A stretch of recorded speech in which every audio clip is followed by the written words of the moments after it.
We begin our 6 o'clock hour with developing news. That Phoenix group home at the center of a murder investigation is now closing its doors. The alleged homicide happened at the facility on Mountain View Road back in September. And ever since, the company that owns the home has faced intense scrutiny from current and former employees, as well as state lawmakers. Good evening, and thanks so much for joining us for 12 News at 6. I'm Kadiva Devine. Now, Mark Curtis, the I-Team's Bianca Bono has been following this story since the shooting. She's live for us in the Alert Center with the latest. Bianca? Yeah, guys, many of those employees and lawmakers were calling on North Star Independent Living Services as well as DCS to close this facility down. And after months of fighting that, it's happening. It's gotten worse and worse and worse. Repeated calls for change. There were so many signs. Finally answered. They're not going to close a place down for someone who dies. 4 months ago, this Phoenix group home became a crime scene after police say a foster teen shot and killed another. Now it's closing down for good.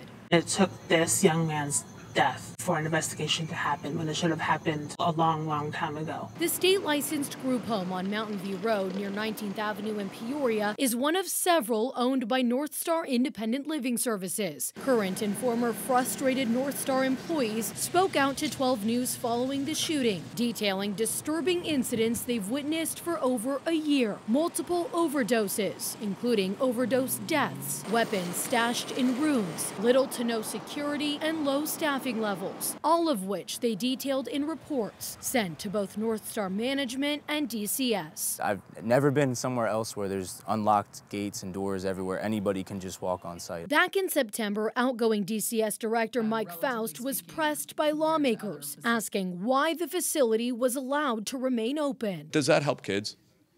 It really doesn't. But now North Star is saying otherwise, announcing they are choosing to shut the Mountain View facility down, saying in a statement they, quote, believe it is in the best interest of all parties and allows North Star to remain focused on our residents and the good work our staff is doing to keep them safe and secure. In a separate statement, State Senator TJ Shope, who sits on the Health and Human Services Committee, says he supports the closure but calls the crimes committed at the facility avoidable, slamming DCS and North Star for not accepting accountability sooner and allowing for the creation of this unsafe and unhealthy foster setting.